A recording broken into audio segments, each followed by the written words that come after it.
First Sergeant Kev here with Company D, 2nd United States Sharpshooters, and thanks for joining me in the shop today. I have another necessary project, and I thought I would bring you along for the journey. This is going to cover a few useful areas for you, including how I go about sharpening many of my axes, which has been a pretty sharp. The topic of sharpening has been a pretty highly viewer requested video, and I've tended to stay away from it because it's so controversial. But our company has needed a new axe since Captain Whitehall's finally gave up the ghost last season. And so I had originally intended this video to be how to defarb as best as you can a modern hardware store axe. After visiting many hardware stores in my area, I found more or less junk, nothing that I was happy with. Well, junk isn't exactly a very fair term. Most hardware store axes are designed not for the seasoned axeman. They're designed for, they're overbuilt and low quality generally for the casual homeowner or weekend yard project. People who maybe only split a wheelbarrow or two of firewood a year, or maybe they just bought it to clear a little bit of their yard and then it'll spend the rest of its life in a shed, for example. And since I was so disappointed in looking at the hardware stores for an alternative, I just finally went back to my trusted sources, the local antique stores, and I found this one for only $20. Nice handle, good steel. Like a lot of people, a lot of amateurs, they screw up the wedging of the axe once it gets loose. So I think we can clean this up without having to rehaft the whole axe. And the edge is a little screwed up, but nothing a little bit of filing won't easily take care of. So this one was a good candidate. The only thing I didn't like about it, and this is the problem I was having at the hardware store, a good general purpose axe needs to cover a few bases. And when you look at this profile, these cheeks are really narrow, which typically tells you that this is going to be good for felling, or better than a wider cheeked axe, for example. So if you get something around like a medium size, Michigan axes are pretty good general purpose axes. Then that would be my ideal situation. But this is the best I could find, and it'll work great in the quartermaster's kit. It'll serve a good long while. And the other thing too that's important to notice is when you go to an antique store, is when you find a good vintage axe. This is a vintage axe. It has no labels, no maker marks on it. And that shouldn't turn you off from the quality of it. If it's an old axe, it's going to be better built than modern axes for the most part. Now, the other reason why a lot of good quality axes don't have any maker's marks, I have a killer double bit and it has no maker's marks. And the reason being is a lot of the big brands, say between the 40s and the 60s, they were making axes for essentially hardware store chains. And when those good quality makers like King Cutter, for example, or Kelly were making axes, they would be essentially without any maker's marks so that the hardware store could put a label on it. Now, if you get an old enough axe, it may not have a maker's mark because it could have just been locally hand forged. And so obviously it's going to be missing that aspect of it. So don't be turned off if it doesn't have any maker's marks. And if you're really trying to blend in for authenticity, the less dating information, the better. There are circumstances where you do want some dating. So for example, I recently invested in this Benjamin Kelly Belfast, Maine made axe that's probably made in the early 1860s, and it of course has its maker's mark. So that tells me that not only is this historically authentic, it is locally authentic. So we had sharpshooters from Belfast. Belfast was, what, half hour, 45 minutes from Rockland. So this was in the community of Company D. And it also tells us about the local toolmaker and his history in the area, and that gives us cultural knowledge to share about this axe and why it might be in our hands. This was just about $200 just for the head, and then I had to make the handle for it, which was a little bit more time, a little bit more money. You don't have to go this far in authenticity for essentially a camp tool unless that's your personal preference. I don't know if you've noticed, I'm kind of an old tool nut. So, what do we got to do to get this thing back into service? We got to see if we can fix the fit a little bit, clean up the edge.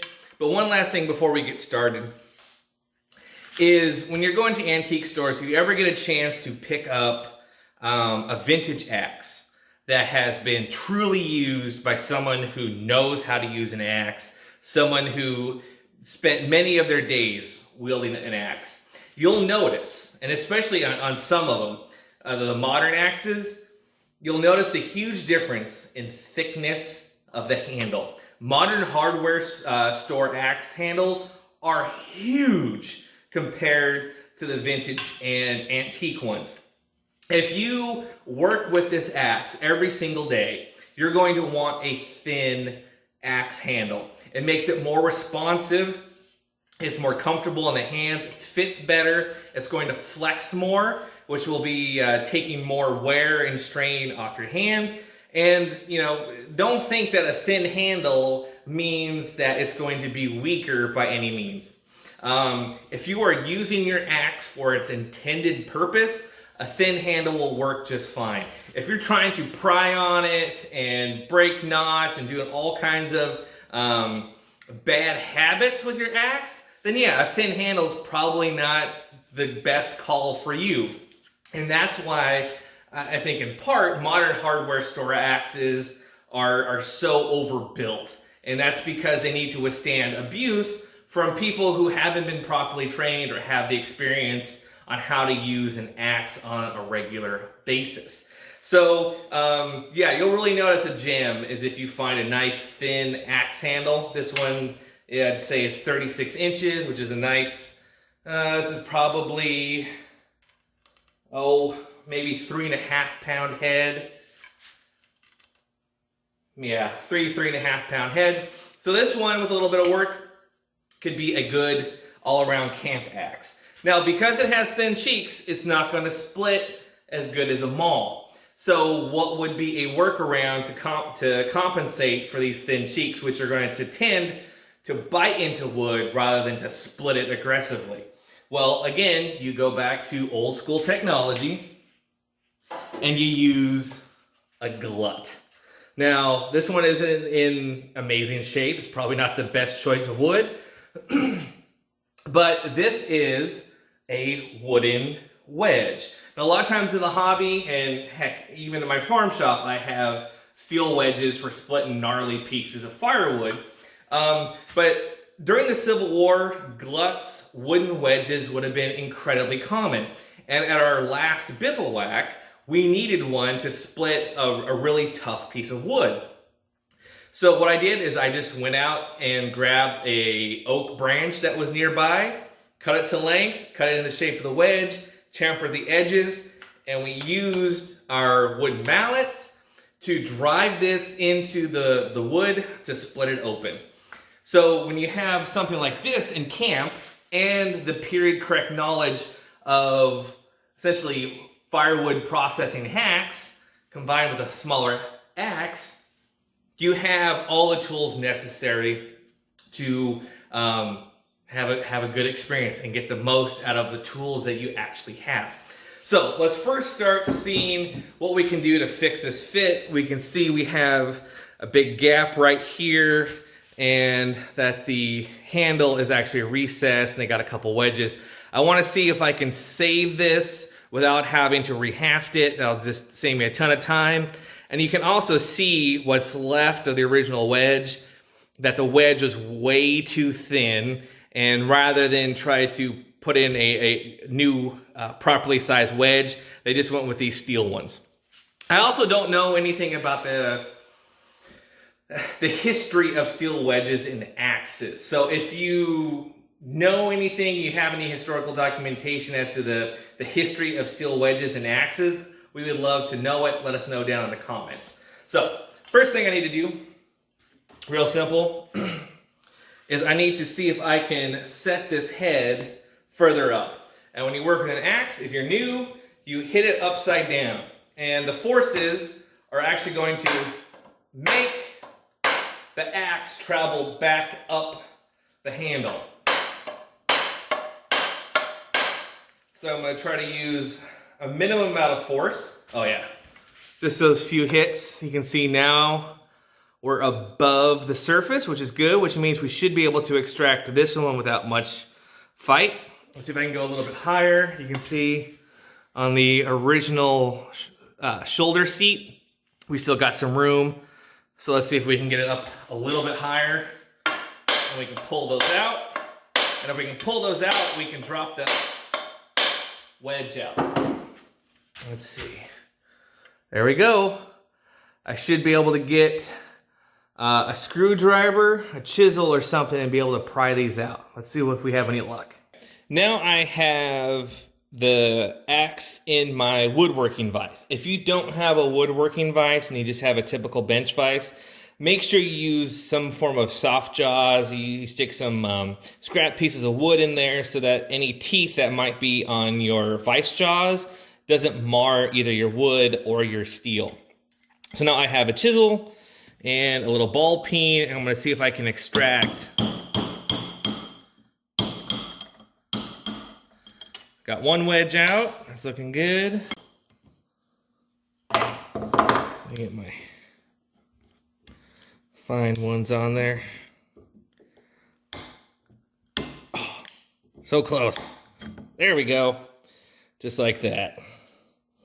And we didn't damage the wood. Okay, so there was a little bit more wedge left into this handle than I originally thought. So I picked it a little bit with some screwdrivers and a pick, but still really wasn't getting anywhere. So I just went in with a drill bit and cleaned out the slot for the wedge carefully. Now normally when you're just replacing the handle, then you can go to town on it and do whatever you gotta do. But I'm trying to be minimally invasive so I can preserve this original handle as best as I can. So now I have enough of the wedge removed, now I can go in, and I'm starting to make some serious progress with getting this handle out. Just like that.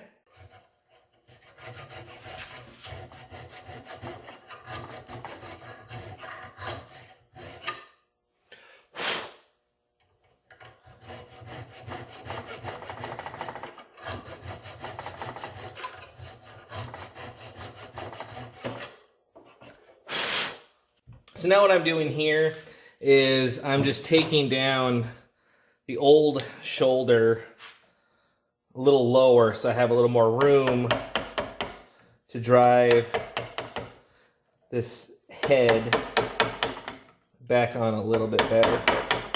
I'm just paring down the shoulders and try to match the existing contours so that we'll have a little bit more snug fit after all these hard and neglected years.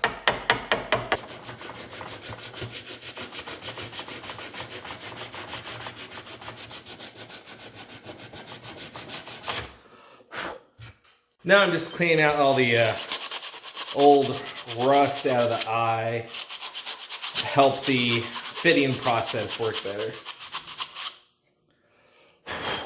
Doesn't have to be spotless. Like I said, this isn't a restoration, this is a service.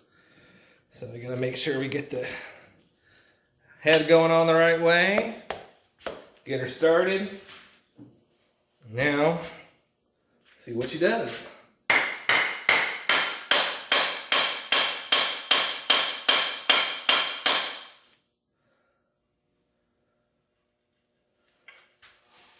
Okay. Now what I'm looking for here is evenness of the seat. So here's some of the old mark. But here, there's a little bit of curl. It means I'm hitting there. And I'm hitting a little bit on the back. Now the curl is going to guide you as you fit your axe.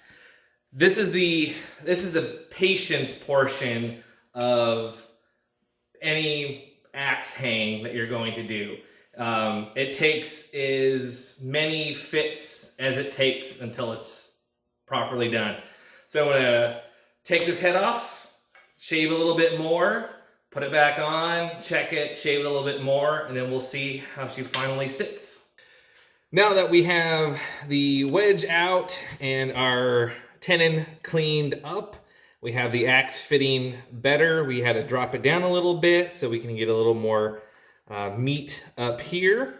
And the axe handle was a little uneven right here, and that's why it looks a little nice and fresh wood. It doesn't have the old boiled linseed oil finish on it up here. I also needed to shave this down so that the axe would sit further down onto it. So now we need to make a new wedge to fill in this gap.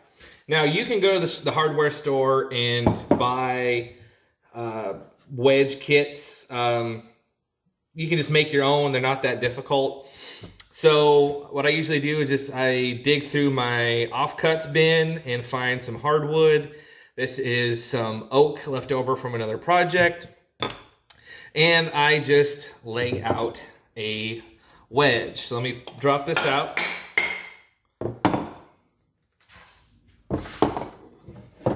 Now, if you got a good fit,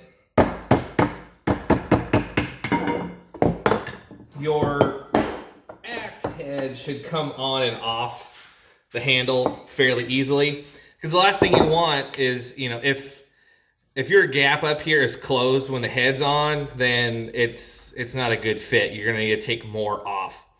So we first need to figure out how long our wedge needs to be. And I wanted to double check that because when I lowered these shoulders here, then that shortened the space for the wedge. So I just took my handsaw and I cut this groove down a little bit further. And then I measured the groove, the slot that we cut for the wedge.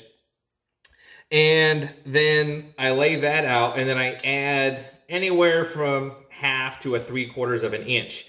So I don't want to have a wedge that's too short, but if you have a longer wedge, and you give yourself more taper to work with, so that way that you make sure that when you're done driving in your wedge, you still have a nice fat section up top. So to lay out, all you need to do is figure out how wide you want your wedge to be on top.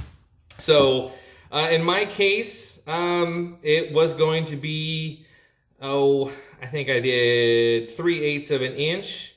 Yours is always going to vary. You might need a bigger one, you might need a smaller one. But so I'll start with 3/8 of an inch. And then I'll come down my slot distance plus some extra. I think I've decided on 1/2 of an inch. And I'm just laying this all out on the edge of my block of wood. So here's my 3/8. Here's the top of my wedge. Here's my overall depth.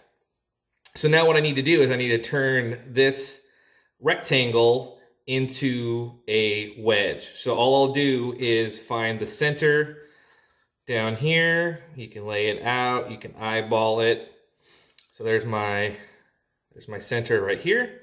So now I need to connect this corner to this center point and this corner to that center point. So let me do that.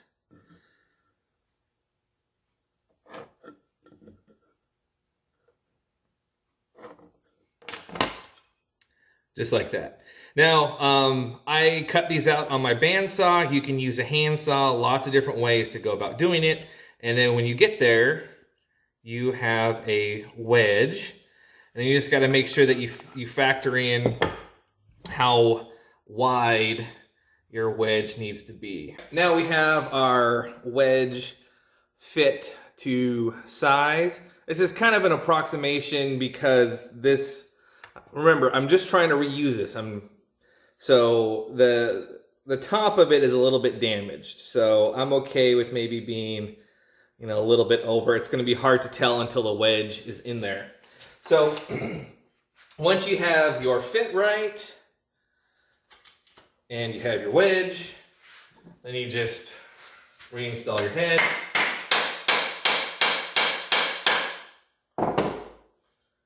We have a nice even curl all the way around the head. Now it is time to install our wedge. Pull that in there.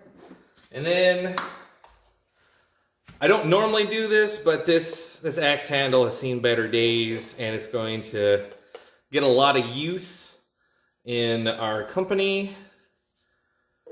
So I'm going to apply some glue to the wedge.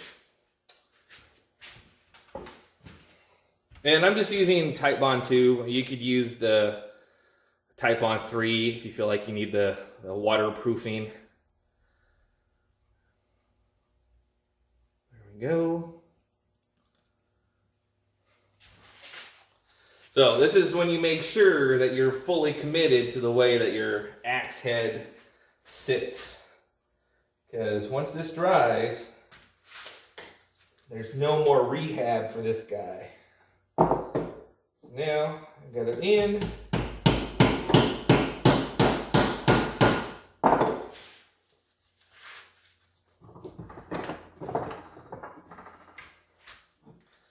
Now it's time to drive her home.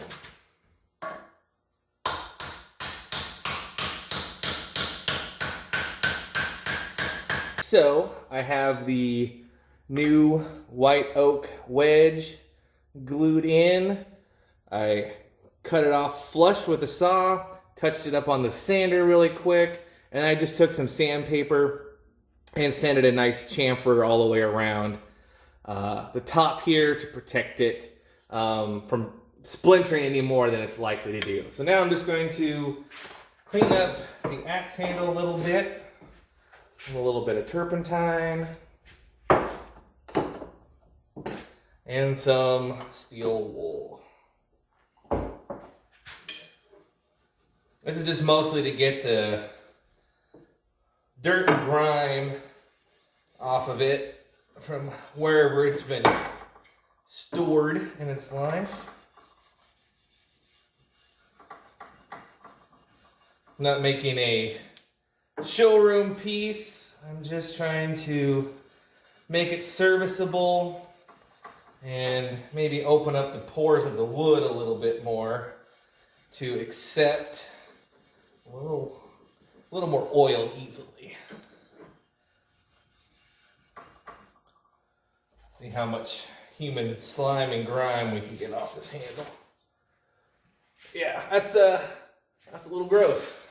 Now we're ready for the part that many of you have been sticking around for, and that is sharpening the axe. Now I'm going to keep this very basic. There are people out there who are just like, this is their thing. Axe sharpening is their thing, and they are absolutely experts and obsessive about it.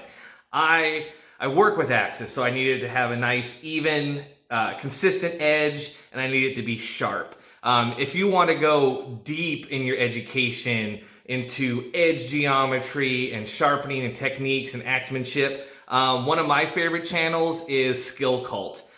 Check him out. I mean, this man knows axes and axemanship.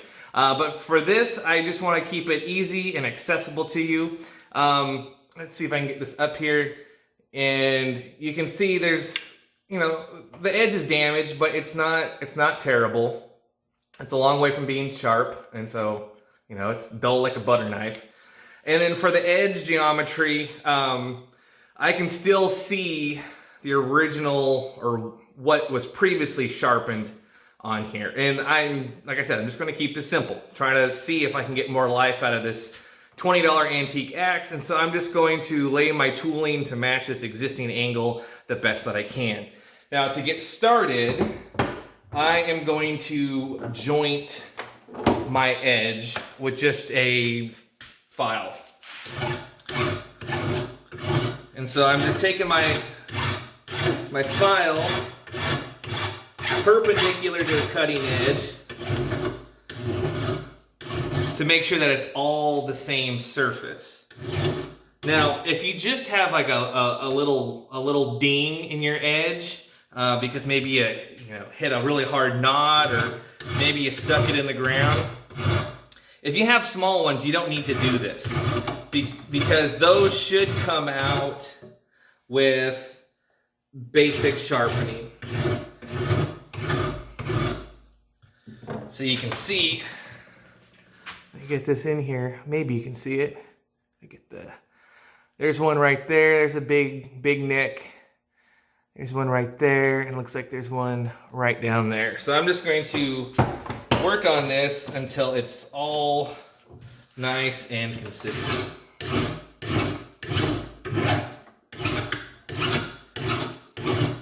Almost there.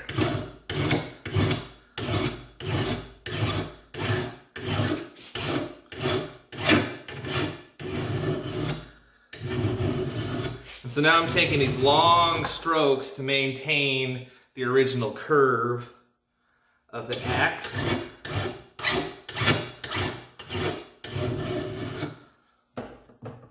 Okay. There we go. No more chips. It's nice and smooth, and it's very shiny because it's all nice and flat. Remember, a truly sharp edge does not reflect light. And so now we're just going to keep with the file work. Now, like I said earlier, if you're using a regular shop vise, make sure you use some soft jaws or something so you don't mar your surface. And now you just settle in for some filing. We're done with the file work. And you may be wondering, well, how do you know that you're done with filing? Well, you're done with filing when you have a nice, even centered, beveled edge down the face of the bit. And as we get into sharpening, the important thing is that you have a burr or a wire edge on the opposite side that you finished on. If you don't have a burr, then you're not done. And really, sort of the essential part of sharpening is that you're chasing that burr back and forth to maintain that sharpness. So take your time, and once you feel that lip, or you can actually, in this case, right here, you probably can't see it, there is what looks like just a hair's breadth of metal from the filing process. From here on out, what you do to treat this is entirely up to you, because now this edge is sharp, it's centered, it'll go and drop a tree and split firewood without any other sharpening. You can go from here, call it good, or all the way up to an absolute mirror finish, and that is just personal preference. Also, the tools that you use to continue sharpening is entirely personal preference, and I encourage people to experiment and see what works well with you, your tools, your personal preferences, and your budget. I use DMT diamond stones. Not a sponsor, but I've been using their stones for years, and if you use diamond stones, don't cheap out. Buy the highest quality diamond stones that you can afford. They're going to last longer, they're going to give you better results, and you're going to be way happier with them in the long run. So in this case, my next step is going to be using my smaller coarse and extra coarse diamond stone. I have a bigger model of DMT diamond stones that I use mostly for dressing up hand planes and chisels and stuff like that. And I think that's a medium and an extra fine. And then when I go crazy sharp, scary sharp, like on my chisels and my plane irons, then I go from that roughly 1200 grit up to 7,000 grit, and I use abrasives, essentially wet and dry sandpaper. And I buy that in big packs from Amazon on the cheap. They sell specialty sharpening sandpaper from, I think, Lee Valley, I think, might sell it. You can go that route. It lasts longer, but, you know, a giant pack of, what is it, like 800 to 7,000 grit wet dry sandpaper will last me years. So cost savings, I feel like buying in bulk, the cheaper stuff that doesn't last as long, works out for me. But when it comes to getting the edge, then I use diamond stones. If I'm out on the property bucking firewood and splitting logs all day, I'll touch something like this up as I go with just a Lansky puck. Just maintain the edge and keep it running nice and smooth. If it's an axe that I am particularly fond of, or if I use it for carving, then I'm going to treat it the same way I would my plane irons and chisels and just go crazy with the edge. Just because it gives me better results. And when you use axes and edges for essentially like shaving and planing work and fine woodworking, then having that beautiful smooth edge makes a difference. But if you're just using this for splitting firewood and cutting off branches and maybe dropping a small tree, then you don't need a really fancy edge. If you do it all the time, then you're going to want to spend more time on the edge. Now, so I'll use this diamond stone. You can use a Lansky puck, Arkansas stone. You could take this to a flat plate with abrasives. Entirely up to you. So I went from the file, so I'm going to start on extra coarse. And now I have it just on my workbench. And I'm just going to take nice, even strokes, watching down the edge. Now this steel, it's good steel, but it's a lot softer than that main axe I recently did. And you're just following the edge, cleaning up your file work, and taking nice, even, consistent strokes. This would be similar if you're using a Lansky puck. You just kind of sight down the edge, and you can make circular motions if you want.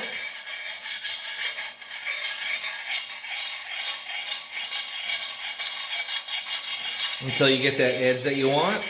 And you can be fancy, you can count strokes, but really I'm just chasing that bevel. So now I have a consistent, or not that bevel, the burr. So I have that consistent burr all along my bit. So now I know I can switch to just my coarse side. Nice even strokes. Sighting down the edge. I feel the burr, okay? A little to go on the heel of the bit. You know, sometimes this sort of stuff can be a bit awkward until you've done it for a while. Okay, got the burr all the way on the opposite side. So now I take this and I repeat it.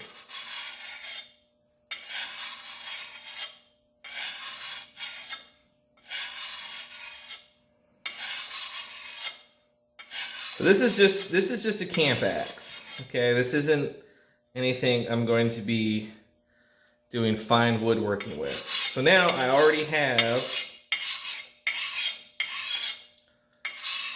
the burr on the opposite side. I'm paying attention to my bevel, my muscle memory. Okay. So now if you wanted to stop at coarse, make sure I got the right side. You can just go over here, knock the burr off, and you have a nice sharp edge. Now, I don't often recommend stuff, but I highly recommend these Easy Lap diamond stones that you can get. They're on Amazon. I have the 5-piece set from extra coarse down to fine, super fine. And this, I use this for all the oddball stuff. This is how I sharpen all my knives. I sharpen my Forstner bits, augers. These can be pretty handy on wooden spoke shaves, all sorts of stuff. Scissors and garden tools, my machete sometimes if I need to really hone the edge for my yard work. So I went from course, so let's just try this stuff out. These nice little paddles, they're clearly labeled, and it's just the same process. So I had that burr, even strokes. And the nice thing about diamond stones is you can use a lubricant, but if you don't have one, that's no big deal. When I sharpen my chisels and stuff, ooh, I have no idea if that'll pop up.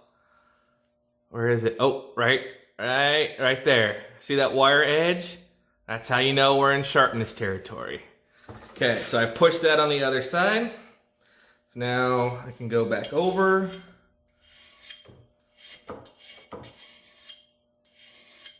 So once you get to a certain grit, and again, I'm not going into super depth on this, okay? Once you get into the higher grits, then all you're doing is essentially honing the edge. And there's a difference between honing and sharpening. And as you hone, you're just perfecting and fine-tuning your cutting edge. So now I have the fine, and I just repeat the process. It's all about chasing that burr. What is super fine in this kit? So super fine would be 1200, which is pretty absurdly sharp for an axe. But you know, I've seen people on YouTube that take their axes to like Japanese water stones and go up to like 12,000 grit. I mean, you know, sharpening is a nice way to just kind of space out and have a nice relaxing time, paying attention to metal and the relationship of your stones to that metal. Okay, so done with fine, and let's do super fine. Again, how do you know when to move on? It's when you're pushing that wire edge, or personal preference. Again, if you're going for like a mirror edge over here, then this is going to take you a lot longer, and there's going to be a lot more time. And sometimes, you know, sharpening takes a long time. I mean, I'm restoring a traditional woodworking tool that's really old. You know, it could take me an hour or half a day to repair and sharpen and hone a cutting edge to its razor sharp peak performance. There we go. And as you get higher in the grits, your burr tends to get smaller because you're not removing as much metal. So I'm done there, and I just take a couple swiping passes to remove the burr. Now, if you want to go crazy with this, and again, also too, I mean, a sharp tool is a safe tool, but if you're a clumsy person, you might want to watch yourself around sharp tools. Okay, so the oldest and most important secret of a good edge is stropping. This is my bench strop. It gets a lot of use. And stropping is always your finest step. If you're going for razor sharp, a strop needs to be a regular part of your sharpening system. I just have rough leather that I glued to a scrap piece of walnut. Some people will do rough leather and smooth leather. You don't have to have something like this. You can just have a nice flat block of wood that you put a rubbing compound on. You can kind of strop on just about anything. An old belt, for example. But this is something that would be great from, you know, those scrap bags that you get from a hobby store. And you just cement it. And I think I epoxied this to my walnut. And then you put a compound on it. Now, most people you see, they're going to use like a buffing compound or a jeweler's rouge that you can get at any hardware store. And each person has their own preference. I've taken a lesson from wood carvers, and I use flex cut instead of those typical polishes, like aluminum oxide is a common one, for example. Flex cut, again, not a sponsor. I forget the technical abrasive level, but this is this will polish, and it has like some multi 10,000s sharpening, microns, sort of fancy talk, scientific sharpening stuff. I love this stuff. You can get it from like Woodcraft, and you should probably be able to get it on Amazon. So stropping an axe can be a little tricky, but you just work it like you would your stones, and you just strop like you would sharpening. Now this can be a little tricky. It is awkward, and one of the tricks for stropping is that it's about speed and pressure, and how much you strop, again, is personal preference. Some people like 30, some people like 40, some people like 50. You know, just find whatever gets you the results that you're looking for. So you can already see just from those few strokes, we're starting to get a nice little shine on that edge. But really all this does is just kind of your last little bit of refinement and removes your wire edge. And you can buy strops too if you don't have the ability or the time to make your own. They're usually pretty inexpensive.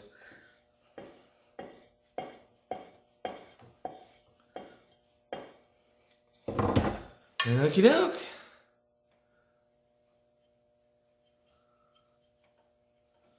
I don't know. I don't think this will shave.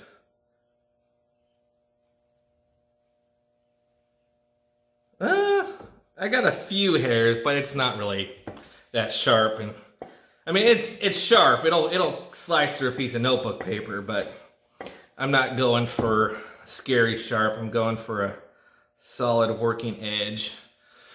But there you have it. So all I need to do now is run some boiled linseed oil over the handle, and she's good to go, and we'll see how well our $20 antique rehab works for the company this year. Now, I will close with one last little note. Some people don't like boiled linseed oil because it has all kinds of chemical dryers and stuff in it. And that's fine. You can also use just straight linseed oil, also known as flax oil. And you get this in the cooking aisle of the grocery store. This is food grade linseed oil. Now, some people will complain that linseed oil, especially pure linseed oil, takes forever to cure. And pure linseed oil will take a lot longer to polymerize than boiled linseed oil because it doesn't have the chemical dryers and other agents in it to speed up that process. That doesn't mean it never dries. So, you can apply some heavy coats with this onto your wood, and it will absorb. And just like any other wood finish, you wipe off your excess, and you let it dry for maybe half a day, and it should be good to use. Now, that doesn't mean that it's cured on the inside of the wood. That'll still take a while depending on temperature and humidity and all sorts of other weather conditions. But as far as being able to use it, you should be ready to go in anywhere from half a day to overnight. And that way you should be able to use it without getting your hands super oily. And then, if you still have, residual oil on the surface, just wipe it down with a paper towel and dispose of it safely, because even the pure stuff, it's an oxidizing oil, so even the cooking stuff can spontaneously combust if you don't properly care for your oily rags. So I hope this video has been helpful to you. You don't have to go out and buy a brand new $50 axe from a hardware store and worry about its period correctness. You can go to an antique store with just a few bucks in your pocket, maybe a flea market, and find one even cheaper. With a few basic tools, remove an old wedge, put in a new one, sharpen an edge, and put a new axe back into service. Thanks so much for liking, commenting, and subscribing, and we'll see you next time.